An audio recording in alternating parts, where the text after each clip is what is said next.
with all of you. Welcome to Tirupati International School, and this is your account lecture, and I am your account teacher Madhuri Dave. Okay.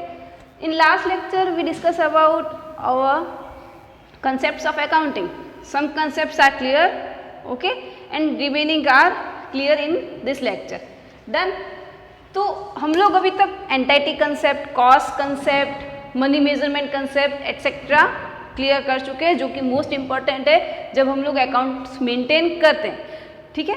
Take out your page number 27 of your chapter number 2 and the topic dual aspect concept. हर एक concept में एक word indicate करता है उस concept को, जिसके through out आपको वो कंसेप्ट याद रखने में बहुत ही ईजी वे पड़ता है ना. जैसे कि एंटाइटी कंसेप्ट था तो उसमें कौन सा वर्ड इंपॉर्टेंट था? एंटाइटी. मनी मेजरमेंट कंसेप्ट था, उसमें कौन सा वर्ड इंपॉर्टेंट था? मनी, है ना. As well as in this concept the word is important here is dual. What is important in this concept? Yes, dual.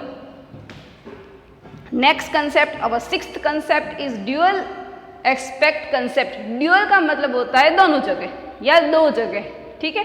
Dual का मतलब क्या होता है? दो जगह. कोई भी टाइप का अकाउंट या कुछ भी ट्रांजैक्शन अगर बिजनेस में होता है, एनी ट्रांजैक्शन और हैपनिंग और events in business which is related from business and it is recorded in two accounts और टू प्लेसेस. ठीक है. जो भी बिजनेस में इवेंट्स या हैपनिंग्स होती है या ट्रांजैक्शंस होते हैं, तो उसके जब अकाउंट मेंटेन किए जाते हैं तो वो मिनिमम दो जगह उसकी एंट्री की जाती है. उसे मिनिमम दो जगह हमें मेंटेन करना पड़ता है. उसके ड्यूअल इफेक्ट्स होते हैं. ड्यूअल इफेक्ट्स कैसे होंगे वो भी बताती हूँ विद एग्जांपल. ठीक है. अभी तक इजी वे में यही याद रखो, ड्यूअल एस्पेक्ट कंसेप्ट बोलता है ड्यूअल दो जगह या दो इफेक्ट. ठीक है. In your book dual aspect is the foundation और basic principle of accounting. Basic principle और इम्पॉर्टेंट प्रिंसिपल है, क्योंकि इसी प्रिंसिपल पर, इसी कंसेप्ट पर पूरा अकाउंट्स मेंटेन किया जाता है. It provides the very basis for recording business transaction into the books of account. कोई भी अकाउंट है, फॉर एग्जाम्पल आपने क्या किया? गुड्स सेल आउट किया. ठीक है. जब भी बिजनेस करोगे, कुछ सेल या परचेज करोगे, ठीक है, गुड्स सोल्ड फॉर एग्जाम्पल. ठीक है. अब गुड्स सोल्ड किया है तो उसके दो इफेक्ट्स होंगे. क्या होंगे? गुड्स जाएगा आउट फ्रॉम बिजनेस, इन क्या आएगा? कैश. इन कैश होगा, पैसा आया और गुड्स गया. दो इफेक्ट्स क्या हो गए? Goods out and cash in. As well as अगर परचेज होता है, गुड्स बाय करते हैं तो गुड्स आया और क्या जाएगा? कैश जाएगा, पैसा गया. ठीक है. तो कोई भी ट्रांजैक्शन, एनी ट्रांजैक्शन, कुछ भी अगर इवेंट्स बिजनेस में होता है या ट्रांजैक्शंस होते हैं तो उसके कितने इफेक्ट्स होंगे? 2. तो ड्यूअल एस्पेक्ट कंसेप्ट बोलता है कि जब भी अकाउंट्स मेंटेन किए जाएंगे, कोई भी ट्रांजैक्शन होगा, उसके ड्यूअल इफेक्ट्स होंगे. एक चीज इन तो एक चीज आउट, दो इफेक्ट्स शो होते हैं. ठीक है. This concept states that every transaction has a dual or two-fold effect, as I already told you. कितने इफेक्ट्स हैं? 2 इफेक्ट्स हैं. एग्जाम्पल लिया है क्या हमने? गुड्स सोल्ड का. Very easy example. गुड्स आया, सॉरी गुड्स सोल्ड किया, गुड्स गया, आउट क्या है? गुड्स क्या आया? पैसा. तो गुड्स गया माइनस पैसा आया प्लस. दो इफेक्ट हो गए. जरूरी नहीं है माइनस और प्लस ही हो. ठीक है. ये तो इफेक्ट्स की बात हो रही. इस एग्जाम्पल में क्या हो रहा है? गुड्स जा रहा है, गुड्स कम हो रहा है, पैसा आ रहा है, तो पैसे के लिए कैश इंक्रीज हो रहा है. ठीक है. And should therefore be recorded at two places. अब जब उसके दो इफेक्ट्स हैं तो उसके जो इफेक्ट्स दो हो रहे हैं तो कितने अकाउंट्स में उसको लिखा जाएगा? 2 अकाउंट्स में. ठीक है. तो 2 प्लेसेस पर उसे मेंशन किया जाएगा. एक तो कहाँ मेंशन करूँ मैं? गुड्स का, जहाँ पर भी मैंने रिकॉर्ड रखा होगा गुड्स में मेंशन करूँगी कि इतना गुड्स कम हो गया है. ठीक है. सेकेंड इफेक्ट क्या होगा? जहाँ पर भी कैश का मेंटेनेंस किया जाता है, कैश रिकॉर्ड किए जाते हैं, वहाँ पर कैश को क्या करेंगे? इंक्रीज कर दूंगी कि गुड्स जब मैंने सेल आउट किया तो मेरे पास में पैसा आया और कैश इंक्रीज हो गया है. ठीक है. हर एक ट्रांजैक्शन के 2 इफेक्ट्स होंगे और इसी वजह से, इसी रीजन से उसे 2 प्लेसेस पर मेंशन किया जाएगा इन accounts. In other words, at least 2 accounts will be involved in the recording और ट्रांजैक्शन, किसी भी ट्रांजैक्शन में कितने अकाउंट्स होते हैं, मिनिमम 2 अकाउंट्स होंगे। In this example goods account and cash account, एक बढ़ रहा है और एक डाउन जा रहा है, एक इंक्रीज हो रहा है और एक डिक्रीज हो रहा है, ठीक है। एग्जाम्पल आपको दिया है इन्होंने, Ram started business by investing in a sum of 50 lakh, the amount of money brought in by Ram will result in the increase of assets और business by 50 lakh। At the same time अब देखो उन्होंने जो example आपको दिया है in the book, your example is Ram invested money in book, Ram invested money, Ram जो है वो क्या है, owner, and the entity concept says that business and businessmen separated from each other, business have separate individual existence, okay। so Ram owner है, राम क्या लेकर आया है, कैश लेकर आया, कहाँ लेकर आया, बिजनेस में, तो बिजनेस में क्या हो गया, कैश इंक्रीज, तो बिजनेस में कैश इंक्रीज क्या हो गया है, increase, done. Now what is down, अब आप बोलोगे मैम राम तो पैसा लेकर आया तो बिजनेस में से तो कुछ गया ही नहीं, but as entity concept says कि business and businessman are separated from each other, तो जो भी बिजनेसमैन ने इन्वेस्ट किया है बिजनेस में वो बिजनेस के लिए रिस्पॉन्सिबिलिटी होगा, जब भी बिजनेस को वाइंड अप किया जाएगा तो वो जो अमाउंट है वो बिजनेस को बिजनेसमैन यानी कि राम को पे करना पड़ेगा, वो उसकी रिस्पॉन्सिबिलिटी है। जब भी बिजनेस वाइंड अप होगा कितने भी ईयर्स के बाद में, तो सबसे पहले क्या होगा, जो बिजनेस होगा उसे उसका जो अमाउंट ऑफ कैपिटल है, बिजनेस के ओनर का अमाउंट ऑफ कैपिटल देना पड़ता है, ठीक है। तो कैश गया, बट जो लायबिलिटी, बिकॉज हम लोग बिजनेस में रिस्पॉन्सिबिलिटी को लायबिलिटी से इंडिकेट करते हैं, तो लायबिलिटी जो भी हुई थी, लायबिलिटी साइड क्या हो गया, वो कैश इंक्रीज हुआ और लायबिलिटी भी इंक्रीज हो गई। अब उसे क्या करना पड़ेगा, बिजनेस को दो जगह मेंशन हुआ, पैसा आया, कैश और लायबिलिटी, दो जगह हुई चीजें, कैश बढ़ा बट लायबिलिटी भी बढ़ गई है, पैसा आया तो पैसा देना भी पड़ेगा, ठीक है। जरूरी नहीं है प्लस प्लस इफेक्ट हो, प्लस माइनस इफेक्ट हो, बट 2 इफेक्ट्स होते हैं जो कि 2 अकाउंट्स को इफेक्ट करते हैं, ठीक है। ड्यूअल क्या कहता है, dual aspect concept, any transaction which involve in business और happens in business effect 2 accounts, ठीक है। अब एनी अदर एग्जाम्पल, सबसे बेस्ट एग्जाम्पल है गुड्स सोल्ड, जो कि मैं ऑलरेडी आपको दे चुकी हूँ, ठीक है। तो in easy way any happenings in business 2 sides को इफेक्ट करता है, इसी वजह से 2 साइड्स को इफेक्ट करे तो ड्यूअल हो गया, और इसी वजह से 2 जगह उसे प्लेस किया जाता है, 2 प्लेस पर उसको मेंशन किया जाएगा, ठीक है। Now your dual aspect is complete. आपको एक वहाँ पर देखो बॉक्स में दिया है, फॉर्मूला मेंशन किया है, assets equals to liability plus capital. आप बोलोगे मैम ये क्या है, ठीक है। एक फॉर्मूला दिया है आपको, assets equals to liability plus capital, है ना। कैपिटल क्या है, ऑलरेडी नो, जो भी ओनर इन्वेस्ट करता है बिजनेस में उसे कैपिटल बोलते हैं। लायबिलिटी क्या है, जो बिजनेस को इन फ्यूचर पे करना बाकी है, चाहे वो शॉर्ट टर्म के लिए है चाहे वो लॉन्ग टर्म के लिए। एसेट्स क्या है, बिजनेस की कैश और वेल्थ प्रॉपर्टी भी, ठीक है। बिजनेस में जितना कैश है वो, और बिजनेस में जितना वेल्थ या जितनी प्रॉपर्टी है वो बिजनेस की एसेट्स है।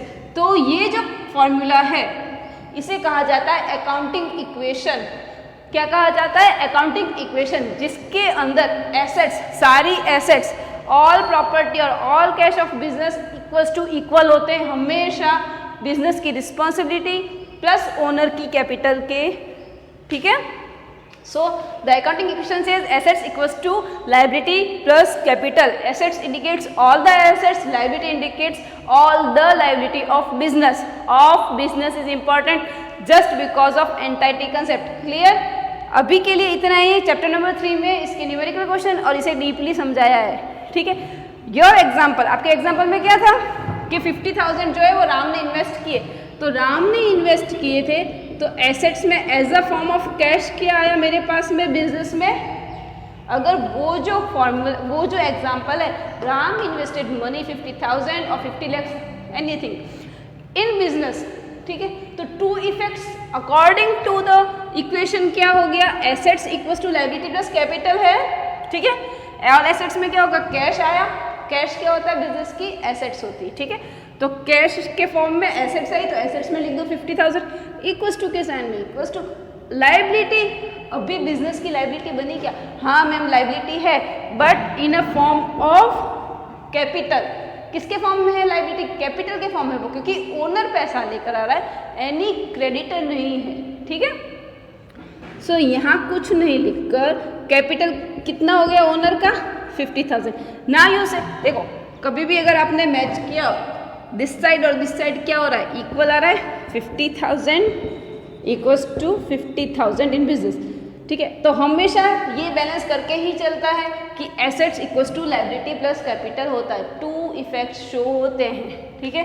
एक ये साइड है, एक ये साइड है, दोनों हमेशा कैसे चलते हैं, इक्वल चलते हैं। और ये क्या चीज़ है, accounting equation. What is mean by accounting equation? Accounting equation says the formula assets equals to liability plus capital means all the assets of the business always equal to the all liability of business plus capital, owner's investment in business.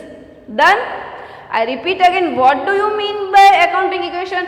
Accounting equation says all the assets of business always equal to all the liability or responsibility of business and capital. Then capital को और describe कर सकते हो कैसे, owner invested money in the business. Now you done. आपको accounting equation क्या है समझ में आ गया। ड्यूअल एस्पेक्ट कंसेप्ट के बेसिस पर इक्वेशन को फाइंड आउट किया है। वो इक्वेशन क्या है, ये है asset equals to liability plus capital.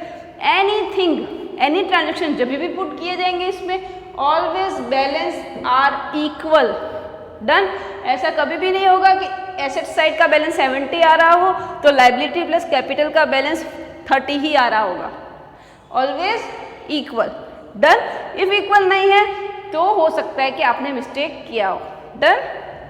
Deeply chapter number 3 में आपको ये डिस्क्राइब किया है। अभी के लिए इतना ही है कि अकाउंटिंग इक्वेशन होता क्या है and what is the formula of accounting equation which is account ऐसे ऑल एसेट्स शो कर रहा है, ऑल एसेट्स को, लायबिलिटी शो कर रही है ऑल लायबिलिटीज को, ठीक है। So assets equals to liability plus capital, उसमें लायबिलिटी और एसेट्स ऑल, होल लायबिलिटी और होल एसेट्स इंडिकेट करता है, ठीक है। Clear your point.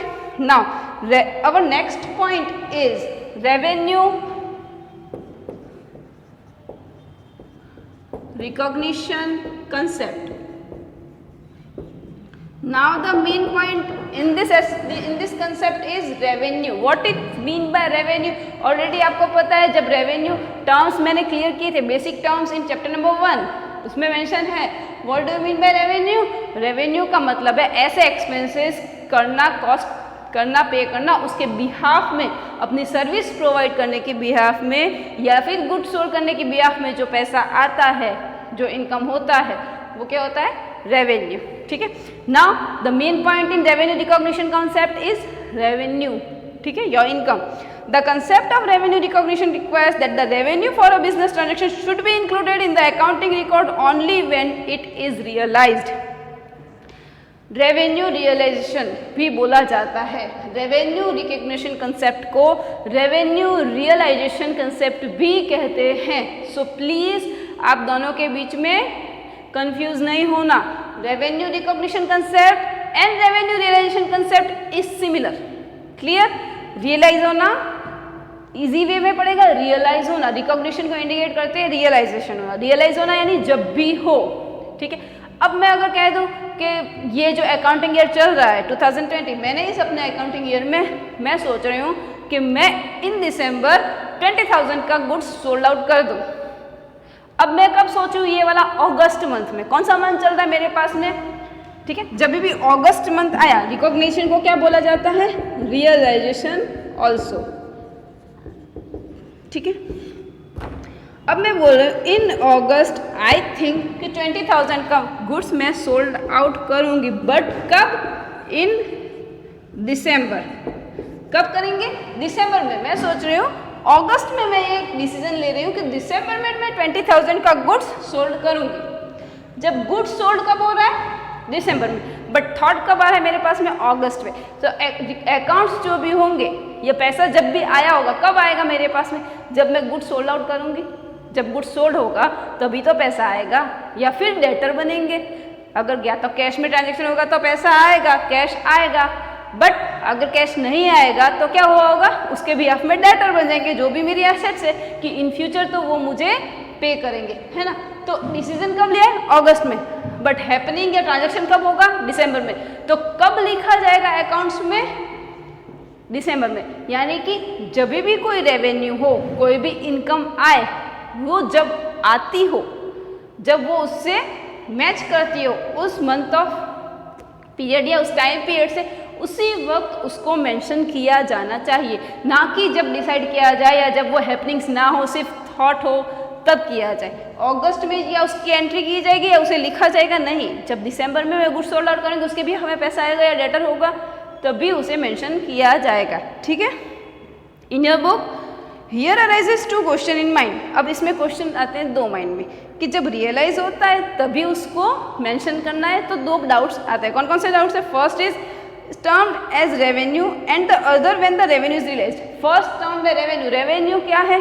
Already you know revenue क्या है। जब भी कुछ सेल आउट करते हैं या प्रोसीड करते हैं या फिर हम लोग अपनी सर्विस प्रोवाइड करते हैं, तो उसके बीएफ में जो हमें मिलता है वो रेवेन्यू होता है। रियलाइज का मतलब क्या है? सेकेंड डाउट इज रियलाइज, कि वो जब ट्रांजेक्शन हैपन हो। ठीक है।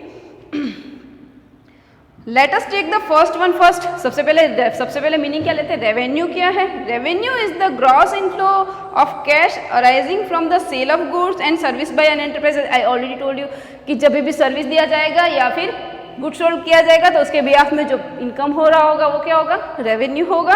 And second, use by other on the enterprises resources yielding interest, royalty, dividends etcetera. उसके अलावा जब भी कोई इन्वेस्टमेंट किया जाता है, उसके बिहाफ में मुझे इंटरेस्ट मिल रहा होगा, या फिर मेरे पास में रेंट रिसीव, ये सब जब हो रहा होगा। रेंट रिसीव अगर सिंपल एग्जांपल लिया जाए कि कोई भी बिल्डिंग था, वो मैंने रेंट पर प्रोवाइड कर रखा है, जब मुझे उसका रेंट मिलेगा मंथली, पर मंथ मान लो मैंने 5,000 फिक्स किया है, तो वो जो 5,000 का रेंट पर मंथ जब मिलेगा, उस मंथ में उसका ट्रांजैक्शन किया जाएगा। सिंपल से आपको इसका एग्जाम्पल दे देती हूँ। अगर कोई बिल्डिंग है, अकाउंटिंग क्लियर फॉर यू, सो आई, ठीक है, मान लो कोई बिल्डिंग है, ठीक है, बिल्डिंग क्या दिया है? रेंट पर। अब रेंट कितना फिक्स हुआ है? 5,000 पर मंथ, ठीक है, 5,000 पर मंथ रेंट फिक्स हुआ है। अब मेरे पास में अगर अकाउंटिंग ये चल रहा है 1 अप्रैल से 31 मार्च, तो अप्रैल का, मई का, जून का रेंट पर मंथ आना चाहिए, जो कि आता है। तो जब वो आता है तब उसे रिकॉर्ड किया जाएगा। मे भी हो सकता है 6 मंथ का रेंट एडवांस में दे दे, मे भी हो सकता है 6 मंथ का रेंट नहीं देकर बाद में नेक्स्ट अकाउंटिंग ईयर में दे। तो जब वो मुझे देगा, जो उससे मुझे रेंट रिसीव हो रहा है, वो रेंट रिसीव क्या है? मेरी इनकम है, रेवेन्यू है। अब रेवेन्यू तो आ गया आपके पास में। First doubt is clear, rent receive is my revenue. Service क्या प्रोवाइड कर रही हूँ मैं? अपना बिल्डिंग उसको रेंट पर दे रही हूँ, है ना, उसके भी में मुझे क्या हो रहा है? रेंट रिसीव हो रहा है। तो रेंट रिसीव जो है वो कैश फॉर्म में क्या है मेरे पास में? रेवेन्यू। नाउ रियलाइज कब होगा? सेकंड पॉइंट इज जब वो मुझे रिसीव हो। मे भी हो सकता है पूरे 1 ईयर का रेंट एडवांस में मिल जाए, वो पूरे ईयर का है, अकाउंटिंग ईयर में का।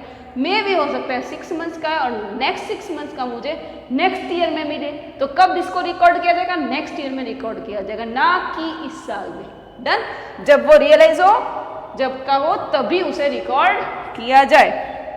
Done. Now your example in your book, the point of the time when goods have been sold or service has been rendered, thus credit sales are treated as revenue on the income such as rent, commission, interest, etc. They on revenue on the day sales. जब भी credit sales किया जाता है तो क्या आपको पैसा मिलता है? क्रेडिट सेल्स का मतलब है गुड्स सोल्ड आउट किया, गुड्स गया, बट क्या पैसा आया? नहीं। क्रेडिट है, उधार है। उधार है तो क्या हो गया? क्या बन गया मेरे पास में? डेटर बन गया। कभी तो मुझे देगा, वो मेरी एसेट्स बन गया, डेटर बन चुका है, तो वो मुझे कभी तो पैसा देगा इन फ्यूचर। तो क्या उसको जब फ्यूचर में पैसा देगा तब लिखा जाएगा? नहीं, जस्ट बिकॉज हैपनिंग्स और ट्रांजेक्शन कब हो रहा है? जब मैंने गुड्स सोल्ड आउट किया उस दिन। तो गुड्स सोल्ड आउट किया, गुड्स गया, उसी दिन उसको लिख देंगे और as a form of debtor लिखेंगे। फिर जब डेटर पैसा देगा इन एनी ईयर तो वो उस टाइम रिसीव किया जाएगा। बट सेल्स कब बताया जाएगा? जब वो हैपन हो रहा हो। Clear your point? ठीक है। Now your next point is matching concept. Already इसमें भी यही पॉइंट है कि मैचिंग कंसेप्ट वर्ड में भी कौन सा वर्ड आ रहा है? मैच। क्या वर्ड आ रहा है आपके पास में? मैच करना, है ना। Our next concept is matching concept. कौन सा वर्ड इंपॉर्टेंट है? Already match. इस ईयर की इनकम के साथ में इसी सिमिलर ईयर की एक्सपेंसेस को मैच करके प्रॉफिट या लॉस फाइंड आउट किया जाता है। ठीक है। Same time of period is important for the net result of accounting. ठीक है।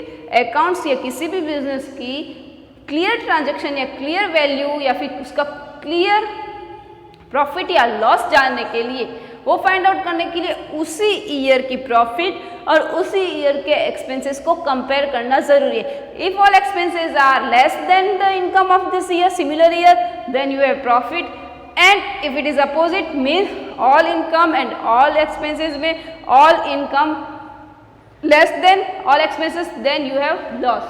Done?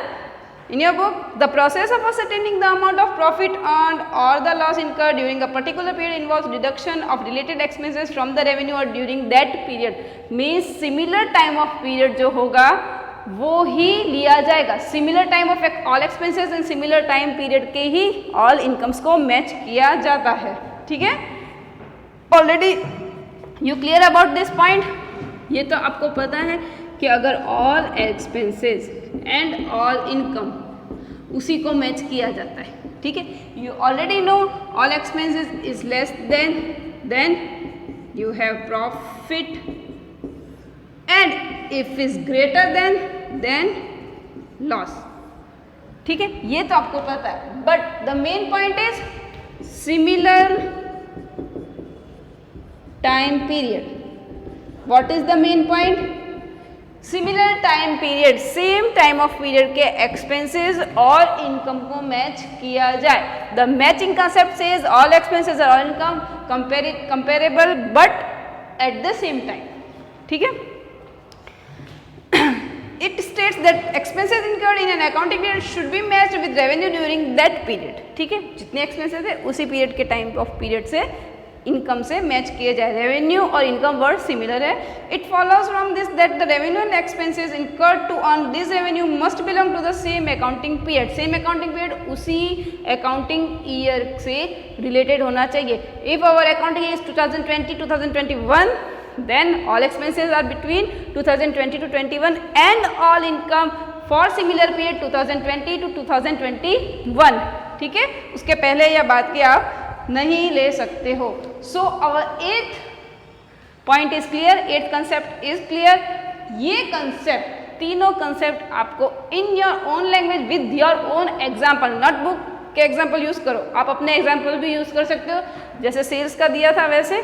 ठीक है। वो आपको क्लियरली आपकी बुक में मेंशन करने हैं। And related question of short question answer and long question answer also do in your notebook. Accountancy notebook में पीछे देखो short and long question answer दे रखे, इन कंसेप्ट से रिलेटेड ही है। ठीक है। वो भी आपको होमवर्क में करना है। क्लियर? जय हिंद ऑल ऑफ यू।